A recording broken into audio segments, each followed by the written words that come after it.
நம்ம சேனலேருந்து தொடர்ந்தாப்பில் நீங்கள் வீடியோக்களை பார்க்க நினச்சிக்கணும். இதுவே நம்ம சேனலை சப்ஸ்கிரைப் பண்ணாதுங்க. சப்ஸ்கிரைப் பண்ணுங்கள். கீழே பெல் சிம்பல் இருக்கும், அதையும் கிளிக் பண்ணுங்கள். சரி, வாங்க நம்ம வீடியோக்குள்ளே போகலாம். வணக்கம் நண்பர்களே. பெரும்பாலும் வீட்டில் நாய் அல்லது பூனை வளர்ப்பாங்க. நகர்ப்புறத்தில் அதிகமாக ரெண்டையும் வளர்ப்பாங்க. ஏன்னு கேட்டிங்கன்னா, நாய் ஒரு நன்றியுள்ள பிராணின்னு கூட சொல்லலாம் இல்லையா?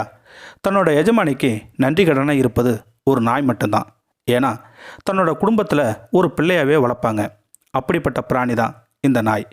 தன்னோட எஜமானிகளுக்கு எந்தவித ஆபத்து வந்து சூழ்ந்தாலோ தன்னோட உயிரை துச்சமாக நினச்சி தன்னோட எஜமானிகளை காப்பாற்றும் வல்லமை பெற்றதுன்னு சொல்லலாம் இல்லையா?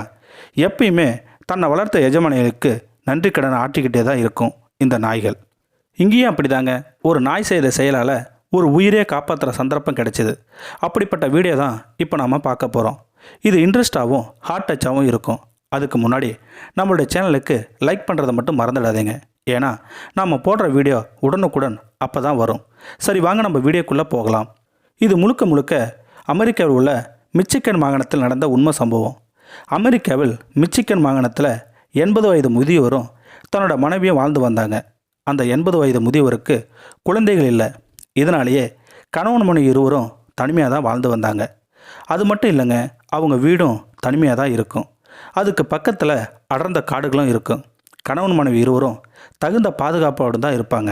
ஏன்னா அந்த காட்டில் சிங்கம், புலி, கரடி, சிறுத்தை, உயிருக்கு ஆபத்தான விலங்குலாம் இருக்கும். ஆனால் அந்த 80 வயது முதியவருக்கு ஒரு பழக்கம் இருக்குது. என்னென்னா, சின்ன வயசுலேருந்தே வேட்டையாடுறதுக்கு ரொம்ப பிடிக்கும் அந்த முதியவருக்கு. இதனாலேயே அவர் பகல் நேரத்தில் வேட்டையாடுறதுக்கு போவார். அங்கே சின்ன சின்ன விலங்குகளை வேட்டையாடிக்கிட்டு வருவார் அந்த முதியவர். இருந்தாலும் அவரோட மனைவி சொல்லுவாங்க, வயசான காலத்தில் வேட்டையாடத்துக்கு போகாதீங்கன்னு அவருடைய மனைவி சொல்லுவாங்க.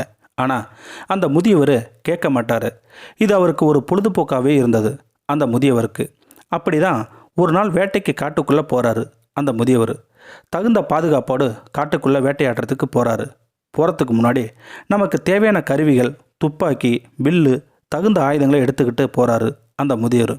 அன்னைக்கு தான் அந்த முதியவருக்கு வாழ்க்கையில் மறக்க முடியாத ஒரு சம்பவம் நடந்தது. அது என்னென்னா, வேட்டையாடுறதுக்கு காட்டுக்குள்ளே போகிறாரு அந்த முதியவர். வேட்டையாடுறதுக்கு போகும்பொழுதே இடையில் பெரிய ஆறு இருக்குது. அந்த ஆறு பேர் அசோப்பில் ஆறு. அதிகப்படியான சதுப்பு நிலம் கொண்ட ஆறுன்னு கூட சொல்லலாம்.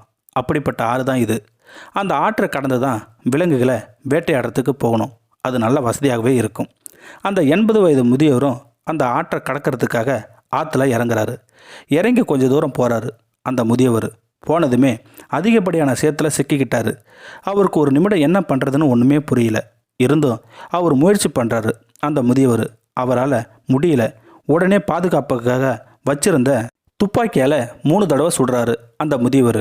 உடனே வீட்டில் இருந்த முதியவரின் மனைவிக்கு இது கேட்டது. உடனே அந்த வயதான மனைவி காட்டுக்குள்ளே போகிறதுக்கு முன்னாடி போலீஸுக்கு தகவல் தெரிவிக்கிறாங்க. உடனே காவல்துறை அதிகாரிகளும் தன்னுடன் ஒரு மோப்ப சக்தி கொண்ட நாயும் அழைச்சிக்கிட்டு வராங்க. அந்த நாய் பேர் K9 லோகி என்ற மோப்ப சக்தி கொண்ட நாயுடன் தீவிரமாக தேடுதல் பணிக்கு போகிறாங்க அந்த காவல் அதிகாரிகளும் அந்த நாயும். ஆனால் அந்த K9 லோகி கண்டுபிடிச்சிடுது. எங்கன்னா, அந்த ஆற்றுல இருக்கிற கரையோரத்தில் தரையில் இறந்த சூழ்நிலை கிடக்கிறாரு அந்த 80 வயது முதியவர். உடனே அந்த நாய் பயங்கர சத்தத்துடன் கத்திக்கிட்டே இருக்குது. உடனே அந்த காவல்துறை அதிகாரிகளும் தீவிரமாக போகிறாங்க. அங்கே அந்த முதியவர் உயிருக்கு போராடிக்கிட்டு இருக்காருன்னு தெரிஞ்சுக்கிட்டாங்க. உடனே அந்த முதியவரை ஹாஸ்பிட்டலுக்கு தூக்கிட்டு போகிறாங்க. அங்கே டாக்டர்ஸ் பரிசோதனை பண்ணுறாங்க. பண்ணின கொஞ்ச நேரத்தில் முதியவரும் சீரான நிலைக்கு மாறுறாரு. உடனே டாக்டர்ஸ் அனைவரும் வந்து, இன்னும் 1 மணி நேரத்துக்கு முன்னாடி அழைச்சிக்கிட்டு வரேன்னா அவர் இறந்து போயிருப்பாருன்னு சொல்கிறாங்க. ஏன்னா குளிரில் உடல் மறுத்து இறக்குற நேரம் வந்திருக்கும்னு சொன்னாங்க அந்த டாக்டர்ஸ். இப்போது நல்லா இருக்காரு, 1/2 மணி நேரம் கழித்து பாருங்கன்னு சொன்னாங்க அந்த டாக்டர்ஸ். இதை கேட்ட காவல்துறை அதிகாரிகளும் அவருடைய மனைவியும் அந்த நாய்க்கு சல்யூட் பண்ணுறாங்க. மாறா அந்த நாயும் 2 கால்களை தூக்கி காட்டுது. இது அங்கிருந்த மக்கள் அனைவரும் பார்க்குறாங்க. அதை ஒரு நெட்டிசன் ஒருவர் தனது ட்விட்டர் பக்கத்தில் போடுறாரு. உடனே நாய்க்கு நன்றி குவிந்த வண்ணமாக வந்துக்கிட்டே இருக்குது. இது போன்ற நாய்களை நாம் எப்பயுமே பாதுகாக்கணும். அது மட்டும் இல்லாமல் இந்த நாய்க்கு நீங்களும் வாழ்த்துக்கள் சொல்லணும்னு நீங்கள் நினச்சிங்கன்னா கீழே இருக்கிற கமெண்ட் செக்ஷனில் சொல்லுங்கள். அப்படியே நம்மளுடைய சேனலை சப்ஸ்கிரைப் பண்ணாதவங்க சப்ஸ்கிரைப் பண்ணிங்க. கீழே பெல் சிம்பல் இருக்கும், அதையும் கிளிக் பண்ணிங்க. தேங்க்யூ ஃபார் வாட்சிங்.